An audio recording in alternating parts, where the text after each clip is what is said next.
The Patrick Riggins Show. Call in now, 865-243-TALK. That's 243-8255. And now your host, Patrick Riggins.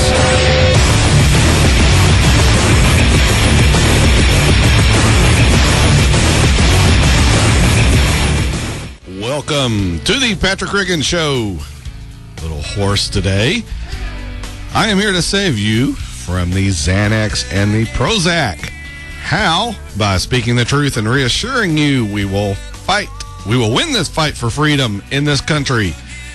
Many people have thought they could extinguish the flames of liberty, only to be eventually defeated every time. Helping in this battle is this radio station that believes individuals can make the best choices for themselves. WNOX FM 100.3. We are spreading our message with 100,000 watts of power, reaching parts of 5 of these great southeastern United States and 2 time zones. If you'd like to continue to listen to this show as well as this station when you're not in the huge area covered by our signal, just type this address into your web browser, www.wnoxfm.com. There you can watch and listen to this broadcast courtesy of the in-studio webcam mounted on a nice tripod to my left, which is to the right on your computer monitor if you're watching. That address again is wnoxfm.com. Also sitting here to my left is our show producer, Tori, who is in a great mood because my show is on now at 2 p.m., which means he gets to leave an hour early. Yeah, it's a great time. Bless you. It's a great show. You know, follow Corda's show and everything. It's a good lead-in for you. So, yeah, it'd be even better if I had my voice. You had your voice? Yes. My little... I don't know if you can hear that over the radio or not. Just a little hoarse today. I had this, like, about a year ago, and I was a little hoarse on the air, and I asked people, boy, could you hear it over the air? And they said, no, you sounded fine. So I don't know if that was a good thing or a bad thing. Maybe I just sound that bad all the time. If I get a little tiny thing in here for... Sure. Nope, sorry. Yeah. This is for the people in Seymour. All the listeners up there in Seymour. As everybody knows, the tragic accident that happened last week with the church bus and all. Yep.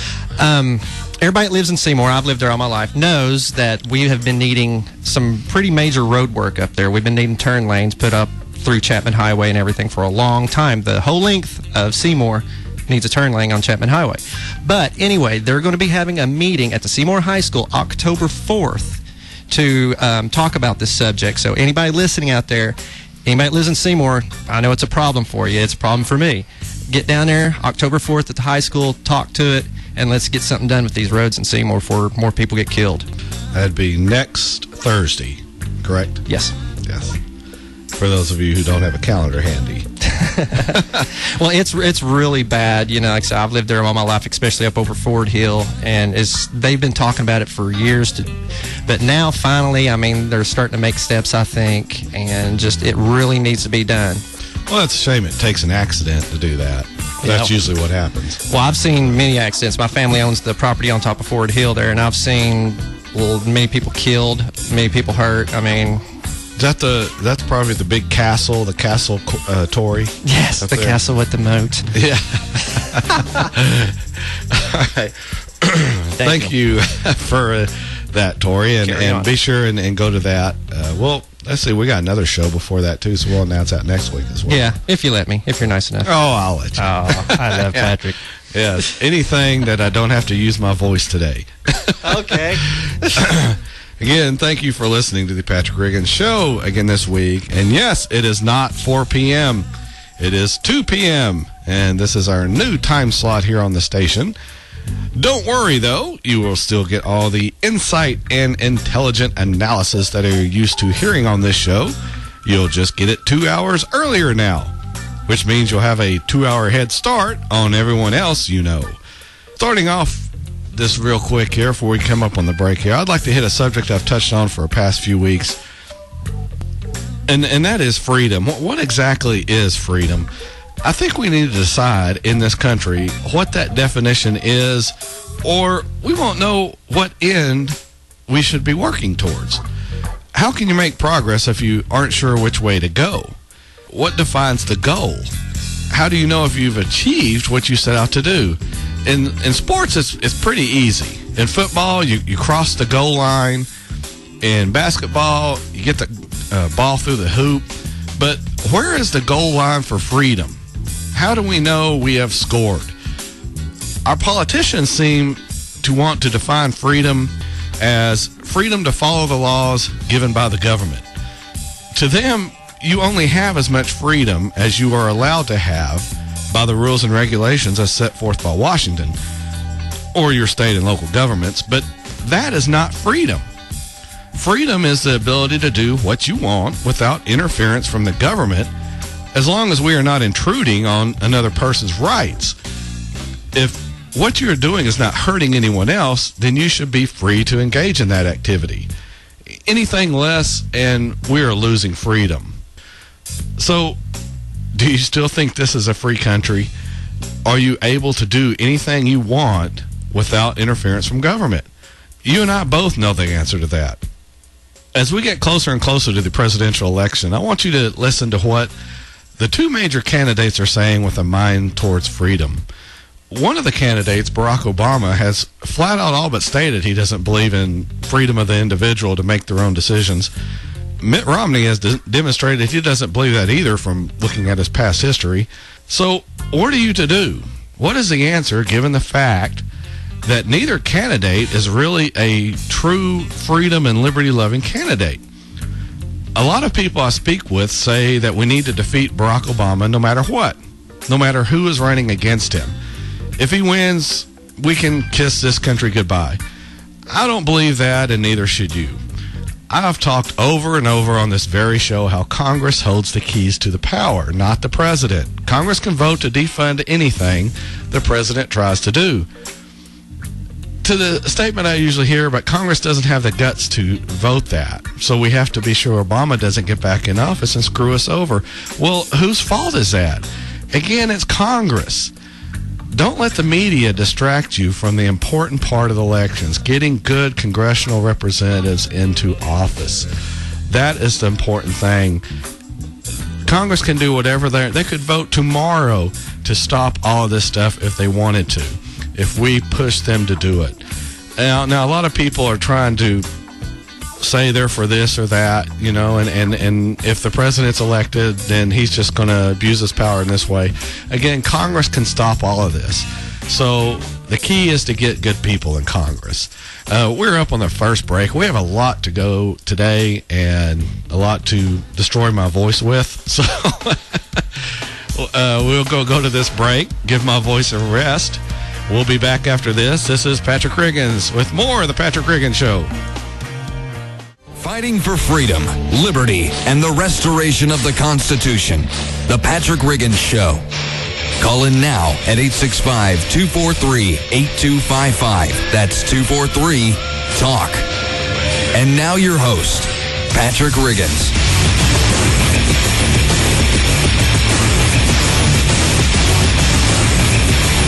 Welcome back to the Patrick Riggins Show.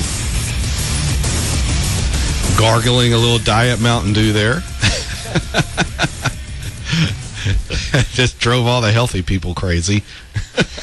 Don't drink that Mountain Dew. Get you some tea with some honey in it. Some honey and lemon. Shot of moonshine. Yeah. Well, I'm not Mariah, so. Anyway. Well, one thing I want to talk about this week, with all the problems going on in the Middle East right now, a lot of our supposedly smart people in Washington are suggesting, hey, more foreign aid is the answer. Here's a quick fact. In 2010, which are the latest numbers I could find, I couldn't find any for 2011 or so, but we sent $11.4 billion just to Afghanistan. That's just to them. That's about $326 per person in that country. Now, you may say, hey, Patrick, that doesn't sound like a whole lot. Hey, Patrick, that doesn't sound like a whole lot. Yes. But I would tell you the average household income in that country is around $300. So we are sending the equivalent of each household 108% of their income each year. That's on top of what they're already earning. So if their average is 300 and we're sending 326, they're effectively making double their household income. And that's if it made it to the population, which it doesn't, as we discussed on this show last week. We do this all over the region, trying to bribe the local populations to become just like us, a nice little America over there in the Middle East. How long is it before we're going to realize this does not work? At least the Libyans are starting to be like America. They have been trying to co-opt the armed gangs by paying them money to help police the areas in which they are based. The Libyan government calls this their High Security Committee. And what it's doing is starting to integrate these different armed gangs into the regular police force. Now, he started paying each gang member a salary of as much as $900 to join the Libyan police force, that country's police force. Now, this is in sharp contrast to the average regular police salary of $200. What has this caused? Well, other than the regular police to complain, what do you think happens when you reward an activity? Right, you get more of it. All of a sudden, these gangs are exploding in growth. The official estimate of the number of rebels who actually fought in the 8-month civil war against Gaddafi was around 30,000 people. But the number of gang members on the payroll of the High Security Committee has reached several 100,000. So you had 30,000 people fighting, but when the government started paying those who fought to join the local police force, now all of a sudden you have several 100,000 saying they fought. A Benghazi-based lawyer named Khalid Hadar is quoted in one story saying, "All these militia and entities are fake ones, and the numbers are mushrooming. The government is only making temporary solutions and creating a long-term disaster." Welcome to how we do things in America, Mr. Hadar. Whoever is over there advising your government is obviously someone who thinks government has the answer for everything. What these people are doing is what we all do every day. We are doing what is best for us. And we will make that decision based on a number of factors. But when you inject government into the equation, you distort the natural decision-making process. Just like in this country, if you reward something, you get more of it. If we pay people not to work, we'll get more people not working. If you give people free food, you'll have more people lining up. Our government knows this. So why does it pursue bad policies? Because it wants control over you. If I give you money, housing, food, I can control what you do because you'll do whatever I say to continue to receive the goodies I give out. So what is the answer? What do we do in regards to the Middle East turmoil? It's really very simple. Pull everyone out. We do not need any of our personnel in any of these unstable countries. Now, Ron Paul, a favorite of our show, was interviewed on Neil Kavuta's show on Fox the other day and was asked about this situation. He was first asked about sending money, and is that a good idea, and would it help us in the region? Now, a quick side note, the audio on this is not terrific, but I think you'll hear him okay. But here's what he said when he was asked about that.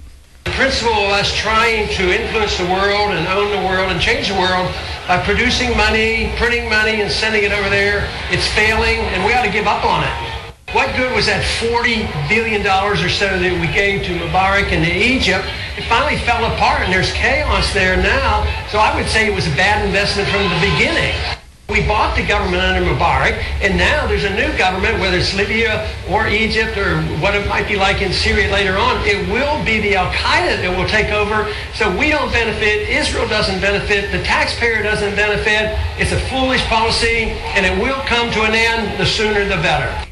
A lot of the arguments I hear for intervention is if we don't, then Russia and China will sneak in there and gain a foothold in the region. Here is Dr. Paul's answer to that. I think they're smarter than that. They probably won't do it, but if they do, I think the Soviets and the Russians had their fill of it when they were in Afghanistan.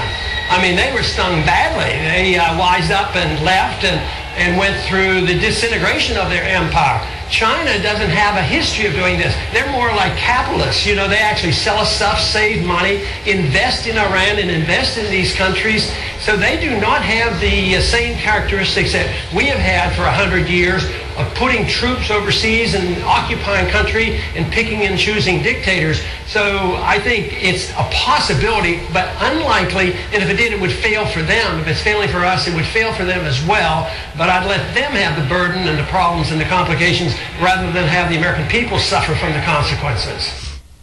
Amen. He was also asked about his overall opinion on our foreign policy, and he gave this short answer. It's not in our national self-interest to have this position that we try to dictate to the world who their leader should be and who the dictator should be, and that we can buy our friends. I don't believe it's possible.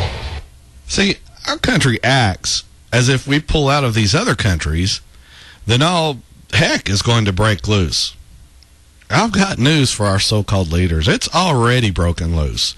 Despite the fact we have had our nose in their business for all this time.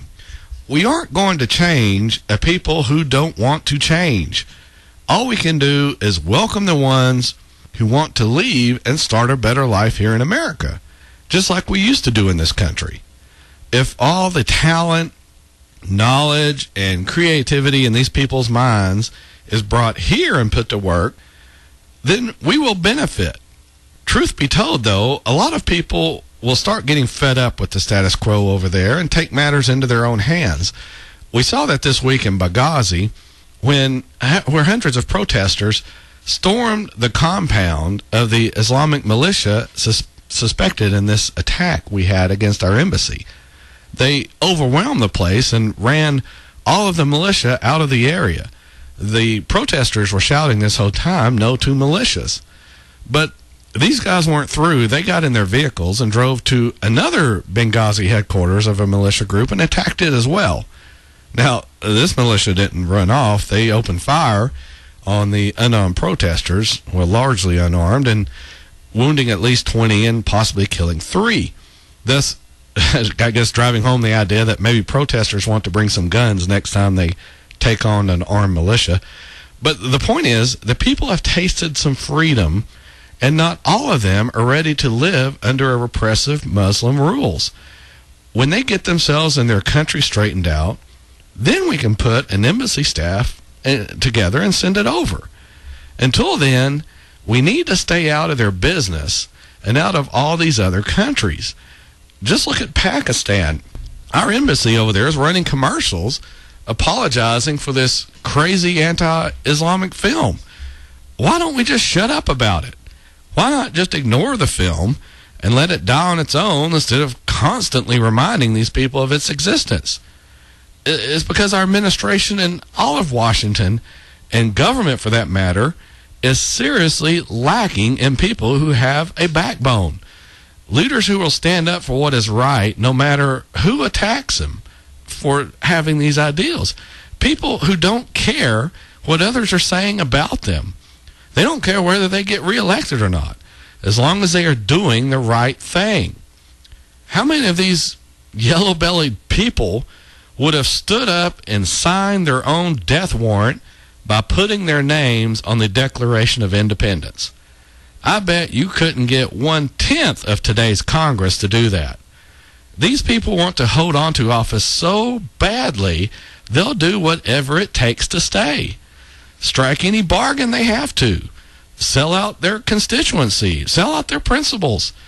Not that they had any, probably had any anyway. Heck, they'll even sell out their country. Well, why is that? It's money. There is so much money being spent in Washington that it intoxicates everyone who goes up there. They lose their minds and immediately start trying to hang on to their offices no matter what. No matter what they have to do, they want that money, which incidentally brings with it power. And that's the same reason we hang around the Middle East, except it's oil over there, but it's money there again. We've got companies over there needing the military in there to stabilize a country so they can make money over there. Well, that's not our business as a military to stabilize countries for a company's benefit. If that country is threatening us, then our military has a mission to defend us. Other than that, we shouldn't be there. We're up on the bottom of the break here on the Patrick Riggins Show on our new hour, 2 to 3. When we come back, we'll have a couple more things on foreign policy. And let's see, Russia's kicked USAid out of their country, which is pretty good. We'll get to that, too, in the second half hour of the Patrick Riggins Show. This is Patrick Riggins. We'll be back. Fighting for freedom, liberty, and the restoration of the Constitution. The Patrick Riggins Show. Call in now at 865-243-8255. That's 243-TALK. And now your host, Patrick Riggins. Welcome back to the Patrick Riggins Show. Our new time, Sunday afternoons, 2 till 3, right after 2 hours of no-show George Corda.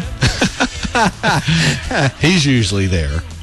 Dennis said he's filling his time. He goes, was it 2 weeks a year, and travels with a Village People tribute band. Oh, Dennis said that. I did not. That is George. nice. I did not say that. Dennis said that. I just thought it was very funny. I didn't know they had somebody who wore a ballerina costume in Village People. Is that? Oh, that's something else he's doing. Oh, yeah. Kidding, George. He's going, can you move Patrick out from behind move me Patrick again? right back to 4 if you don't care. Yeah. Get him as far away from me as you can. Now, George will be back next week. So. This is Patrick Riggins with the Patrick Riggins Show. I have a kind of a different thing we'll go get to on this segment. It's a story out of Honduras, and it's about a group of investors that have won approval from the Honduran government to build a private city on unoccupied land along the coast. Now, this city will have no taxes on income, no capital gains taxes, and no sales taxes. The only tax will be a property tax in agreement with the Honduran government. Now, the president of Honduras said he likes the idea of stating the city will bring a lot of investment into the country and be a center for many employment opportunities for our people. The laws in the new city will be separate from the laws in the rest of the country. The city's laws are going to be based on Texas state law because, as Michael Strong, he's the CEO of the MKG group, which is building the city, he states Texas law is very familiar to American business people and to Hondurans, since many have gone there or have family in Texas. It will be Texas law with more freedom of contract, meaning a more laissez-faire business condition, which will help fuel economic growth. Now, the only stipulation for businesses wanting to locate there is they will be required to employ a minimum number of native Hondurans. This requirement was imposed by the Honduran government to ensure the city also benefits the citizens of the country. To ensure independence of the city as well, the Honduran government agreed that a 2/3 majority will be required in the Honduran legislature in order to interfere with what is going on in the city. Now, the Honduran government notes that this is the first private city to be started in the country, but is definitely not the last. The bill to allow the creation of these cities passed their legislature by a vote of 126 to 1. Of course, there are some people protesting the building of the city by a private organization, stating they'll have free reign to raid the country's resources. I'm sure once this city gets started and becomes prosperous, Then all of a sudden they'll have all sorts of people in groups showing up with their hands out. The NKG group said the plan is not to take advantage of the country's natural resources, but rather to attract entrepreneurs using good laws and low taxes. Mr. Strong, the CEO, the guy starting it, cited Hong Kong as a city that has prospered under this same model. Before, Hong Kong's poverty was roughly the same as Africa's. Today, it's one of the wealthiest places on the earth. It will be real interesting to see how this place flourishes under this type of leadership, and what, if any, of our politicians take note of and use to fix our broken economic model. Probably not, though. I don't think any politician, save maybe a few, wants to lower taxes and give freedom and liberty back to the citizens of this country. They are only too happy to hold on to the rights they have stolen from us. They're not going to give them back unless they absolutely have to, and that will be when we, as American citizens, demand their return. Unfortunately, we are just not there yet. There aren't enough inconveniences for people to take note and want to change things. We have a large population of sheep in this nation of ours. Too many people are not ready to make the changes needed to be made. They are happy to sit back and watch football, watch sitcoms, watch anything other than have to think about what is happening to this country.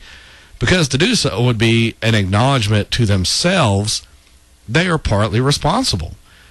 By sitting around and not doing anything about the daily loss of freedom and liberty in this country, they are helping to bring it about. To cover up their ignorance, though, they bow to the media and robotically repeat the ideas and theories they hear on the news each night, or catch as they are lulling themselves off to sleep with the television on. By joining in with the supposedly smart people on television, they are less likely to endure ridicule for their beliefs, because what they are spouting out is exactly what everyone else heard on the news the night before as well. This is where a mind-numbing groupthink starts to happen. And don't think the government isn't all too happy to have you marching in lockstep with everyone else. They love putting everyone into one big, happy group of workers for the state. That's what you are, a worker for the state. When it takes you 4 months to pay your taxes, known as Tax Freedom Day, look it up if you haven't heard of that, but 4 months to make enough money on average to pay your taxes, then yes, you are a tax slave, a worker for the state. Now, you may say, hey, I own everything I have. I hate to tell you this, but you really don't. You are only in a quasi-lease agreement with the government. Decide not to pay your property taxes and see how long you get to stay on, quote, your land. You think you own your income? Nope, you're wrong again. Your income is what the government lets you keep. Look at your pay stub sometime when you aren't too busy yucking it up with your coworkers while the government is bleeding you dry this whole time, and you'll see the government gets first crack at your paycheck. They take money out before you even get to hold it in your hand. Why is that? Because if the government gave the money to you, you wouldn't do what the government thinks you should with it. Therefore, it has to take it from you before you get a chance to blow it on something it considers stupid. Well, at least I have my body, you may say. Nope, government owns that too. Don't believe me? Try to enter into a private contract to sell one of your organs to someone else needing it. You can't. That's illegal. You cannot make money off your body except in the ways government deems appropriate. Oh, sure, if you donate your organs, everyone else makes money on the transportation and implementation of your organs, but you can't. Now, does that sound fair to you? Suppose you want to go to an employer and offer to work for them for a wage under the minimum wage. Can't do it. Let's get even more creative. Suppose you have a nice, fit, tan body, like Tori. Thank you. I knew you were going to say that. So suppose you have that fit, tan body, and someone wants to hire you for personal services. Oh, you say fit? fit. Oh, I thought you said something totally. Oh, yeah. But say you've got this great body like Tori has, and someone wants to hire you for personal services. Well, you can't do that except in a few certain heavily regulated places. So I would know. Yes. No. Tori has to go to Vegas twice a year just to, work. Yeah, what happens in Vegas stays in Vegas, Patrick. Yeah, but the money comes home with you. Well, what I don't pay in taxes. I don't think they tax you on that. Oh, in Vegas they do. Oh, yeah. Well, that is true. Actually, they do. So the point is, you don't own any of this. You're not even free to abuse your own body except in ways allowed by the government. Alcohol, okay. Smoking, okay, but they'll make it hard to afford to do it. Using a drug, which the government has decided is against the law, nope, can't do that. So if you cannot make money off your body and abuse it however you want without interfering with someone else's rights, then you don't own your body. And if you don't, then who does? Dun, dun, dun. Yes. For the answer to that, just ask who is restraining you. It is the government. Therefore, the government owns your body. You are only allowed to do things the way the government wants them done, even if it restricts your freedom and liberty. The government comes before you nowadays, whereas it used to be the other way around. All right, we're up on the last break here on the Patrick Riggin Show on our new hour. This hour goes just as fast as the other one does. So we'll be back after this break, and we'll talk a little bit about USAid being kicked out of Russia. Join us here in a couple of minutes. Fighting for freedom, liberty, and the restoration of the Constitution. The Patrick Riggin Show. Call in now at 865-243-8255. That's 243-TALK. And now your host, Patrick Riggins. Welcome back to the Patrick Riggin Show. Last segment here of a quick hour, 2 to 3. Our new time. We'll be at this time every week now until we switch it again. Until we get bored and go with another time. Yeah, until I move it around. I start every segment and my voice sounds great. Well, not great, but better. But then by the end of the segment, it's just going downhill again. But you just have 15 more minutes of this. Well, not even that, 10 minutes maybe. So, anyway, this last segment, I want to talk a little bit about USAid, which is an agency for the U.S. government. Russia has kicked USAid out of their country, accusing it of trying to covertly influence the country's politics and elections. The agency has until October 1st to cease all operations within Russia. The Russian Foreign Ministry said the decision to shut down USAid was taken primarily because the agency's work does not always correspond to its stated goals. Good for the Russians. They are starting to figure out what it seems our citizens have been blind to for many, many, many years. You may be wondering what we were doing there in the first place.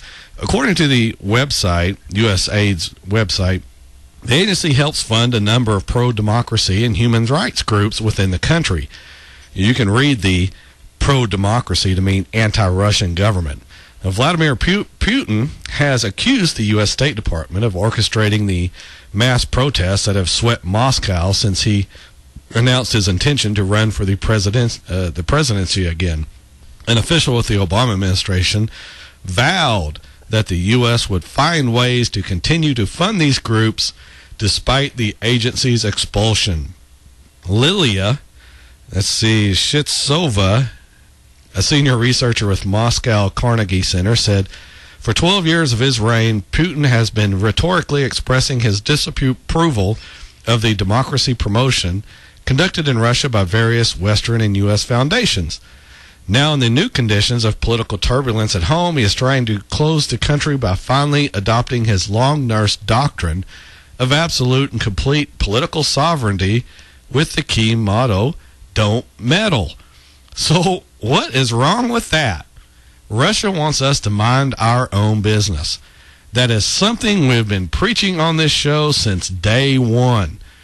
First deputy of the International Relations Committee in the Russian parliament's lower house said the decision probably had little to do with the U.S. elections and must have been based on some new information that might have overfilled the Kremlin's cup of patience. He said any country will hardly tolerate foreign meddling in its internal political affairs, with various American foundations sponsoring projects which tried to assert that kind of influence in Russia. You can say that it is often hard to draw a distinct line between actions to promote democracy and designs at regime change. So here we are again, trying to tell other countries what to do, and if they won't do it, try to destabilize them. And this isn't some little banana republic. This is Russia, a country that has a nuclear arsenal. Yet we continue to rattle the cages of these other countries, almost daring them to do something. Let's face it, we have become the world's bully. We go into other countries, establish and or prop up leaders which the population may or may not like, and if we have to, drop a few bombs here and there, or send some drones in to take out so-called opposition leaders, frequently labeled as terrorists, so the American public will swallow the bitter pill of murdering other humans without so much as a trial. All of this for the supposed good of the oppressed in that country. Meanwhile, our government continues to oppress its own citizens by stripping them of their rights.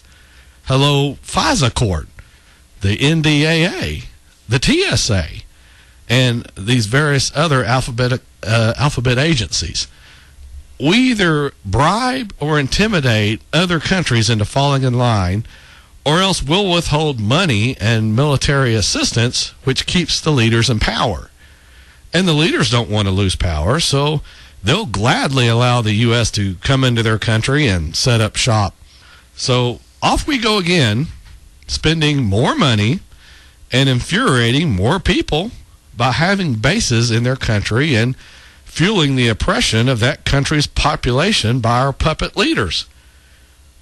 The question is, would we tolerate this in our own country? Would we allow another country to build a base on our land, fly its planes in and out of our airspace, take away our vote, and tell us who our leaders are going to be? Would we tolerate any of that? Of course, we wouldn't allow that. Then why do we do the very thing we find so abhorrent? Egyptian President Mohamed Morsi, who is coming to this country, I believe he's coming today for a meeting with the United Nations General Assembly, he gave an interview to the New York Times, and in it he stated, "If you want to judge the performance of the Egyptian people by the standards of German or Chinese or American culture, then there is no room for judgment. When the Egyptians decide something probably is not appropriate for the U.S. When the Americans decide something, this, of course, is not appropriate for Egypt." Exactly right. He also said in the interview, successive American administrations essentially purchased with American taxpayer money the dislike, if not the hatred, of the peoples of the region by backing dictatorial governments over popular opposition. Arabs and Americans have a shared objective, each to live free in their own land, according to their customs and values, in a free and democratic fashion. He also noted that he hoped for a harmonious and peaceful coexistence between us and Egypt. And this is exactly what we preach as a country, yet do not follow. It remains to be seen if Mr. Morsi will follow his own admonitions as the leader of Egypt. I sincerely hope he does, but I have seen what power does to people. It surreptitiously corrupts those who are not on guard and grounded in good principles. But he did have some really good words to say, and our country's leaders would do well to listen to him. We're up on the end of the hour of the Patrick Riggins Show here. Our new time, 2 to 3. I like this time. Do you like this time, Tori? It's pretty nice. Well, I was here anyway. Yeah, you're here anyway. I like having so who cares what you got to say? I think the show's definitely better at this time. All right. If you want more information about the show, you can go to facebook.com/Patrick Riggins Show. That's RIGGINS show. If you can understand that through my hoarseness. Be sure and hit that like button also on Facebook so you'll be kept updated on everything we post throughout the week. Also, we're on Twitter. You can get that with a little @ Patrick Riggins. And if you miss anything on the show, want to hear something again, or sit around and laugh at my voice, you can go to youtube.com/Patrick Riggins Show. youtube.com/Patrick Riggins Show. If you want to reach us by good old-fashioned email, our address is, again, patrickrigginshow@gmail.com. patrickrigginshow@gmail.com. If you want to reach us by U.S. mail, you can also just send something to the station here on Kingston Pike. Join me next Sunday afternoon where, once again, we'll talk about freedom, liberty, and the restoration of the Constitution. We'll be at our new time, 2 p.m., and I won't be hoarse, hopefully. This is Patrick Riggins. We'll see you next Sunday afternoon, 2 p.m. Make a note of it. Have a great week. Join us again next week for a solid dose of truth on the Patrick Riggins Show every Sunday from 2 to 3 p.m. Be there.